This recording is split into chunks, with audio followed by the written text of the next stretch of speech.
Hello everyone, कैसे हो आप सब। आप सभी का बहुत बहुत स्वागत है। जैसा कि हमने अब तक के सारे प्रीवियस वीडियोस में लाभ और हानि चैप्टर में से हमने 66 क्वेश्चन कवर किया है। तो बढ़ते हैं अगले हमारे 70 क्वेश्चन। ये हमारा एक्सरसाइज का क्वेश्चन है, तो हम इसमें ज़्यादा से ज़्यादा क्वेश्चन को कवर करने की कोशिश करते हैं। तो शुरुआत करते हैं पहले क्वेश्चन से। फ्रेंड्स, हमारे आज के वीडियो का पहला क्वेश्चन है, एक व्यक्ति अपना 25% लाभ विक्रय मूल्य पर संकलित करता है, तो वास्तविक लाभ प्रतिशत क्या है।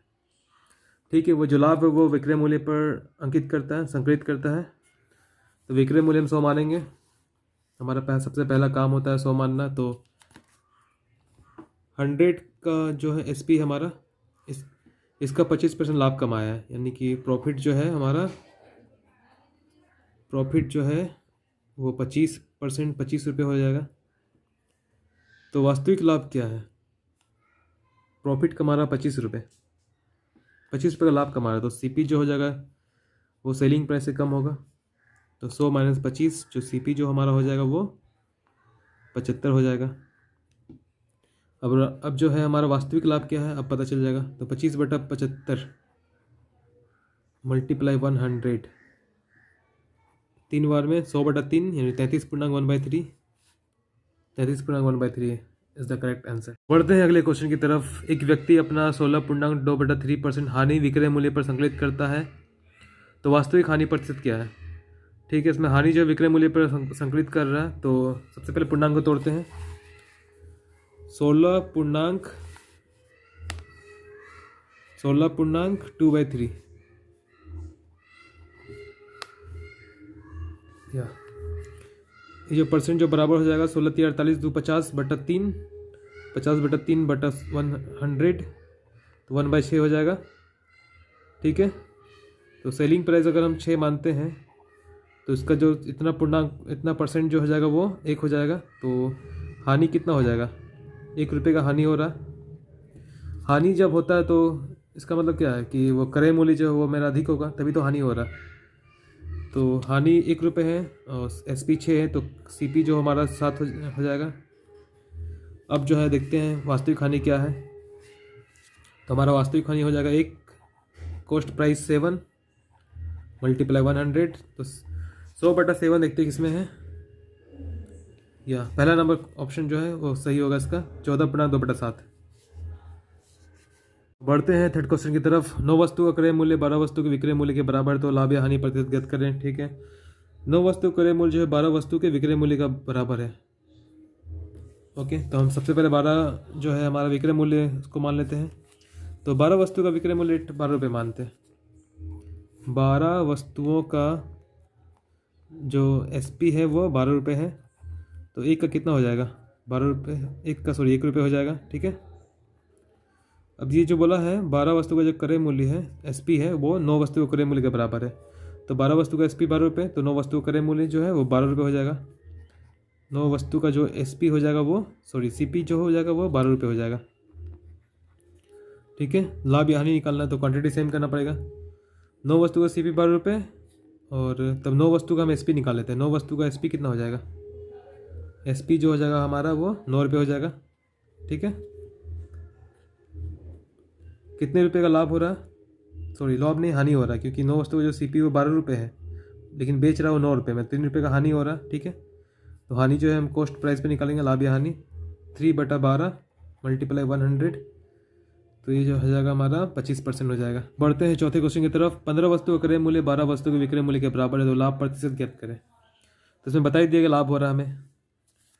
तो सबसे पहले हम क्या करेंगे कि जो दिया गया है लास्ट वाला टर्म, सेकंड टर्म जो है 12 वस्तु के विक्रय मूल्य, तो इसको मान लेंगे। 12 वस्तु का एसपी कितना हो जाएगा, 12 रुपये मान लेते हैं। एक का कितना हो जाएगा, 1 रुपये हो जाएगा। या 15 वस्तु का क्रय मूल्य जो है 12 वस्तु के विक्रय मूल्य के बराबर है, तो 15 वस्तु का जो क्रय मूल्य है, वस्तु का जो सीपी है वो 12 वस्तु के विक्रय मूल्य, यानी कि 12 रुपये दाम होगा। ठीक है, अब क्वांटिटी सेम करना होगा हमें। 15 वस्तु का सीपी है, तो 15 वस्तु का एसपी भी कर लेते हैं। 15 वस्तु का एसपी कितना हो जाएगा, एसपी जो हो जाएगा हमारा 15 रुपये जगह, क्योंकि एक का 1 रुपये है। ठीक है, बेच रहा 12 में 15 वस्तु को, और खरीद रहा 12 में और बेच रहा 15 में, कितने रुपये का लाभ कर रहा है, 3 रुपये का लाभ कर रहा है। 3 रुपये का लाभ 12 पे कॉस्ट प्राइस पे, ठीक है। 25% लाभ हो जाएगा, ठीक है। 3 चौके 12, 25 बार में 25% लाभ। सो बढ़ते हैं हमारे 5वें क्वेश्चन की तरफ। 33 वस्तु को बेचने पर एक व्यक्ति को 11 वस्तु के क्रय मूल्य के बराबर हानि होती है, उसका हानि प्रतिशत ज्ञात करें। 33 वस्तु को वो बेच रहा है 11 वस्तु के क्रय मूल्य के बराबर,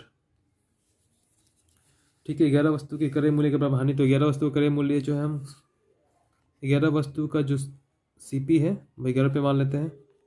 33 वस्तु कितना हो जाएगा, 33 वस्तु का जो CP हो जाएगा हमारा वो 33 रुपये हो जाएगा। अब बोले 33 वस्तु को बेचने पर व्यक्ति को 11 वस्तु क्रय मूल्य के बराबर हानि होती है, तो यानी कि 33 वस्तु को कितने बेच रहा है, वो बेचेगा कितने में, 11 रुपये हानि पे, यानी कि खरीद रहा है 33 में तो बेचेगा 11 रुपये हानि, यानी 22 रुपये में बेचेगा, ठीक है। तो हानि प्रतिशत क्या होगा, तो हानि जो 11 रुपये की हानि हो रही है 33 पे, तो 11/33 मल्टीप्लाई 100 तो 1/3, 100/3, 100/3 जो हो जाएगा हमारा 33/1/3। 25 वस्तुओं को बेचने पर व्यक्ति को 5 वस्तु के विक्रय मूल्य के बराबर लाभ होता है, तो लाभ प्रतिशत क्या होगी, ठीक है। 25 वस्तु को बेच रहा है, लाभ जो हो रहा है वो 5 वस्तु के विक्रय मूल्य, तो 5 वस्तु का जो SP हो जाएगा 5 रुपये मान लेते हैं, तो 25 वस्तु का वो SP कितना हो जाएगा, 25 रुपये हो जाएगा, ठीक है। कह रहा है कि 5 वस्तु के विक्रय मूल्य के बराबर लाभ हो रही है, लाभ हो रहा 5 रुपये लाभ हो रहा है, तो इसका जो CP हो जाएगा वो 20 रुपये होगा 25 वस्तु का, तभी तो 5 रुपये का लाभ हो रहा है, ठीक है। 25 वस्तु का CP 20 रुपये, तो निकालते हैं लाभ, तो कॉस्ट प्राइस पे 5 रुपये का लाभ हो रहा है, 5/20, 5 चौके ये 4 बार में, ये 25 बार में, तो हमारा 25% का लाभ हो रहा है, ये ऑप्शन नंबर 2। तो बढ़ते हैं हमारे 7वें क्वेश्चन की तरफ। 66 मीटर कपड़ा बेचने पर एक व्यक्ति को 11 मीटर कपड़े के विक्रय मूल्य के बराबर हानि होती है, तो हानि का प्रतिशत ज्ञात करना है, ठीक है। 11 मीटर कपड़े का विक्रय मूल्य सबसे पहले मान लेते हैं। 11 मीटर कपड़ा का जो SP होगा वो 11 रुपये हो जाएगा, तो 66 का निकाल सकते हैं। 66 मीटर का कितना हो जाएगा SP, वो 66 रुपये हो जाएगा, ठीक है। हानि हो रही है, हानि कब होता है, जब CP जो हमारा अधिक होता है और SP कम होता है, तब हमारा जो हानि होता है। तो 66 मीटर का SP का 66 रुपये जो है सेलिंग प्राइस, हानि हो रही है 11 मीटर, 11 रुपये का हानि हो रहा है, तो इसका जो 66 मीटर का जो CP हो जाएगा वो हमारा 11 रुपये अधिक होगा सेलिंग प्राइस से, तो वो 77 रुपीज़ हो जाएगा हमारा, ठीक है। हानि निकालना है, तो 11 रुपये का हानि हो रही है, कॉस्ट प्राइस 77 है, तो 11 से 77, 100/7, तो 14.2/7% जो हमारा आंसर हो जाएगा हानि। फ्रेंड्स बढ़ते हैं हमारे 8वें क्वेश्चन की तरफ। एक वस्तु को 340 रुपये में बेचने पर लाभ प्रतिशत उसी वस्तु को 248 में बेचने पर हानि प्रतिशत के बराबर है, क्रय मूल्य ज्ञात करें।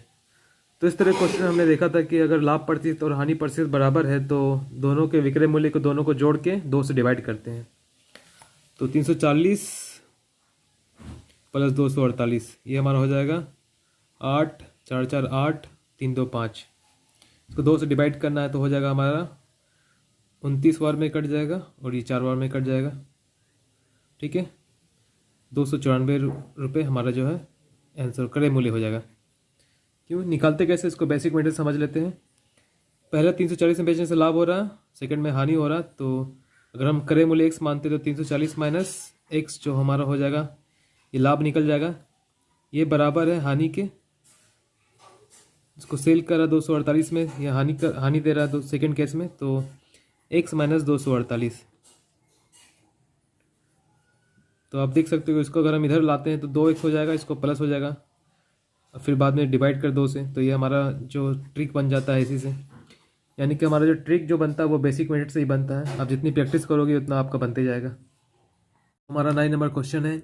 एक वस्तु को 1060 रुपये में बेचने पर दुकानदार को 20% अधिक लाभ होता है, जो कि उसी वस्तु को 950 रुपये में बेचने पर हुए हानि से अधिक होता है। तो पहला केस में लाभ हो रहा है और दूसरे केस में हानि हो रहा है, ठीक है। और जो 20% जो लाभ है वो हानि से 20% अधिक है जो हानि हुआ है। तो सबसे पहले हम एक्स मान लेते हैं जो हमारा सीपी है, ठीक है। तो पहले में लाभ हो रहा है तो सेलिंग प्राइस से क्रय मूल्य घटाएंगे। तो सेलिंग प्राइस हमारा 1060 रुपये है, उसमें से हम विक्रय कॉस्ट प्राइस को घटाएंगे तो हमारा लाभ होगा, ठीक है। बराबर जो है वस्तु को 950 में बेचने पर हुए हानि से अधिक है। तो सेकंड केस में क्या होगा, हमारा जो क्रय मूल्य से घटाएंगे सेलिंग प्राइस को, तभी तो हानि हो रहा है। तो x माइनस 950 हो जाएगा। इन दोनों का रिलेशन क्या दिया हुआ है, रिलेशन दिया है कि 1060 में बेचने पर दुकानदार को 20% अधिक लाभ होता है। तो ये जो है, ये जो टर्म है ये हमारा इससे 120% अधिक है, 20% अधिक है। तो 100 120 बट्टा 100 मान लेते हैं, मानना नहीं है। तो ये 6 बार में, ये 5 बार में, 20 पंचक 120, 20 पंचे 100, ठीक है। ये 6 बार में कट गया, 5 बार में कट गया 100, ठीक है। अब गुना करते हैं, 5 इधर चला जाएगा तो हमारा हो जाएगा 1000 गुना 60 गुना 5 minus 5x plus 6x minus 6 गुना 950, ठीक है। ये 5 अगर उधर जाएगा तो ये प्लस में हो जाएगा, यानी हमारा ये 11x हो जाएगा, बराबर ये माइनस इधर चला जाएगा प्लस हो जाएगा। तो 1060 गुना 5 प्लस 950 गुना 6। तो अब जो हमारा काम होगा वो काटम कुटी करने का होगा। तो सबसे पहले सब गुना कर लेते हैं। ये 0 0 हो जाएगा, 5 31 का 0 बाकी 3, 5 0 0 3, 5 कम 5 5300 हो गया इधर। 10 0 उतर जाएगा, 6 पंचे 30 बाकी हाथ में 3, 6 9 54 3 57। तो टोटल जो हमारा जोड़ के हो जाएगा ये 5300 और 5700। तो 10,000 और 11,000, 700 300 1000। तो टोटल हमारा 11,000 हो गया। ये 11x बराबर 11,000, तो 11 से काट देते 11 को। ये हमारा कॉस्ट प्राइस निकल गया 1,000 रुपये। तो ये हमारा बेसिक मेथड है। तो हम देखते हैं कुछ इसका शॉर्ट ट्रिक है कि नहीं। तो चलिए फ्रेंड्स, इसे हम शॉर्ट तरीके से बनाते हैं। तो सबसे पहले हम जो है 20% लाभ को हम जो है फ्रैक्शन में तोड़ लेते हैं। तो हमारा जो 20% है बराबर हो जाएगा 1/5, 20/100, ठीक है। तो क्या है कि लाभ जो है 20% अधिक होता है हानि की अपेक्षा। यानी अगर मेरा हानि 5 मान लेते हैं, हानि अगर हम 5 मान लेते हैं तो लाभ हमारा जो हो जाएगा वो 20% अधिक, 5 का 20% 1 यानी 6 हो जाएगा। ये तो हमारा फिक्स नहीं है, तो हम 5K और 6K मान लेते हैं, ठीक है। तो पहले केस में क्या हो रहा है कि हम सेलिंग प्राइस कर 1060 में तो लाभ हो रहा है। तो हमारा जो कॉस्ट प्राइस निकल जाएगा वो सेलिंग प्राइस से हम लाभ को घटा लेते हैं। तो सेलिंग प्राइस 1060 है, उसमें से लाभ घटाएंगे, लाभ मेरा कितना है 6K है, ये कॉस्ट प्राइस निकल जाएगा। और सेकंड केस में क्या हानि हो रही है 950 में बेचने पर, तो इसमें जो है वो हानि जुड़ जाएगा। यानी सेलिंग प्राइस में से हम हानि को जोड़ देते हैं 5K। तो आप देख सकते हो कि 1060 और ये 950, इन दोनों का जो डिफरेंस हो जाएगा और इन दोनों का जो हानि और लाभ का सम होगा। तो ट्रिक जो है इसी तरह बनता है, जब भी लाभ और हानि देगा तो लाभ और हानि को जोड़ेंगे और 2 विक्रय मूल्य में है जिसमें लाभ और हानि हो रही तो उसको हम घटा लेंगे 2 विक्रय मूल्य को। तो 1060 माइनस 950 ये हमारा हो जाएगा घटा के 50 50 110 हो जाएगा, ठीक है। और ये 5 6 11 के, आप देख सकते हो के का मान कितना हो गया, 11 से 11 कट गया, के का मान जो है 10 निकल गया, ठीक है। अब जो है हानि मेरा क्या हो जाएगा 5K और 6K, के का मान 10 है तो हानि मेरा 50 हो जाएगा और लाभ मेरा कितना हो जाएगा 60 हो जाएगा। तो आप देख सकते हो हम आसानी से जो हम कॉस्ट प्राइस निकाल सकते हैं। यानी कि कॉस्ट प्राइस क्या हो जाएगा, दोनों केस में कॉस्ट प्राइस निकल जाएगा। अगर 1060 में से 60 घटाते हैं तो हमारा कॉस्ट प्राइस जो 1000 हो जाएगा, ठीक है। 1060 में से अगर 60 घटाएगा तो कितना हो जाएगा कॉस्ट प्राइस 100। अगर हम विक्रय मूल्य में, सेकंड केस में क्या, विक्रय मूल्य में अगर हम हानि को जोड़ेंगे यानी 950 प्लस 50 1000 आप देख सकते हो कॉस्ट प्राइस मेरा सेम है, यानी 1000 रुपया जो क्या हो गया हमारा कॉस्ट प्राइस हो गया। सो फ्रेंड्स, बढ़ते हैं अगले क्वेश्चन की तरफ। एक व्यक्ति कुछ संतरे ₹1 के 5 की दर से और उतने ही संतरे ₹1 के 4 संतरे से खरीदता है। यदि ₹2 के 9 की दर से सभी संतरे को बेचता है तो कुल सौदे पर उसे ₹30 की हानि होती है। उसे कितने संतरे खरीदे हैं? ठीक है, हमें निकालना है कितने संतरे खरीदे गए हैं टोटल। तो पहले केस में क्या बोला कि ₹1 में 5 की दर से और ₹1 में 4 की दर से खरीदता है, पर दोनों में सेम सेम क्वांटिटी खरीदता है। तो सेम सेम क्वांटिटी के लिए क्या करते हैं हम, जो एलसीएम लेंगे। बट यह तीसरी कंडीशन में क्या है, ₹2 के 9 की दर से सभी को संतरे को बेचता है, तो हमें तीनों क्वांटिटी को सेम करना पड़ेगा। उसके लिए क्या करेंगे, हम एलसीएम ले लेंगे। तो हमारा कितना कितना है, 5 है, 4 है, 9 है। ठीक है, तो 5, 4 और 9 का एलसीएम कितना होगा? कुछ टर्म तो नहीं कटेगा, 5 के 20 हमारा 180 जो हमारा वो हम मान लेते हैं कि हमारा नींबू खरीदा गया है। ठीक है, पहले केस में, दूसरे केस में और थर्ड केस में बेचा गया है 180। तो पहला केस क्या है, पहला केस क्या है, ₹1 में कितना नींबू है, 5 नींबू है, सॉरी संतरा है। तो हमें कितना निकालना, 180 संतरे का दाम निकालना है। तो 180 संतरे का दाम कितना होगा? ठीक है, यहाँ संतरा लिख देते हैं हम, संतरे। तो ये कितना गुना, 36 गुना है, तो प्राइस भी कितना 36 गुना हो जाएगा। ठीक है, 36 रुपये में 180 खरीदा है। और सेकेंड केस में क्या है, ₹1 में कितना दिया, ₹1 में जो है वो हमारा 4 दिया है, तो 180 निकालना है। तो 180 जो हो जाएगा कितना गुना, ये 45 गुना हो जाएगा। 4 पंचे 20, 4 चौके 16, 2 18। ठीक है, तो ये 45 रुपया हो गया। अब जो बोल रहा है कि सभी संतरों को वो ₹2 के 9 की दर से सभी संतरे को बेचता है। सभी संतरे मतलब क्या हो गया, ये 180 प्लस 180, टोटल 360 बेचेगा। ठीक है, तो हम सबसे पहले दर निकाल लेते हैं। तो ₹2 के सेलिंग प्राइस निकालते हैं, ये तो हमारा कॉस्ट प्राइस था। ठीक है, 36 प्लस 45।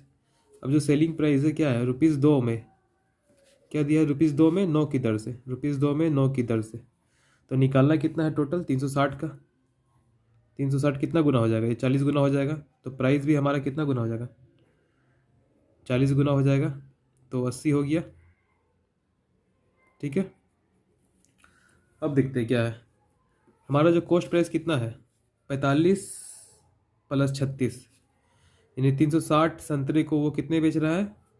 सीपी जो हो गया टोटल 45 प्लस 36 जो हमारा हो जाएगा 81 रुपये। ठीक है, और सेलिंग कितना में कर रही है 360 को, ये जो हमारा सेलिंग प्राइस है कितना, 80 रुपये। ठीक है, ₹1 की हानि दिख रही है हमें। ठीक है, सीपी हमारा 81 है और एसपी 80 है, तो हानि कितने की है, हानि ₹1 की है।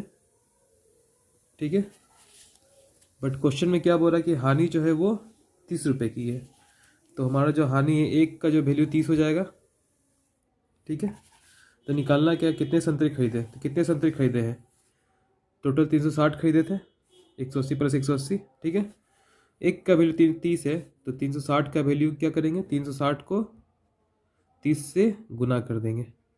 ठीक है, तो ये हमारा हो जाएगा 0 0 उतर गया, 2 0, 3 6 18, 3 3 9 1 10, 10,800 खरीदे गए हैं संतरे टोटल। ठीक है, तो ऑप्शन नंबर 1 यहाँ, लेकिन रुपीज़ दिया गया है, रुपीज़ नहीं होगा क्योंकि पूछा गया संतरे कितने खरीदे गए हैं। ठीक है, तो टोटल जो है 10,800 संतरे खरीदे गए, ये हमारा आंसर हो गया।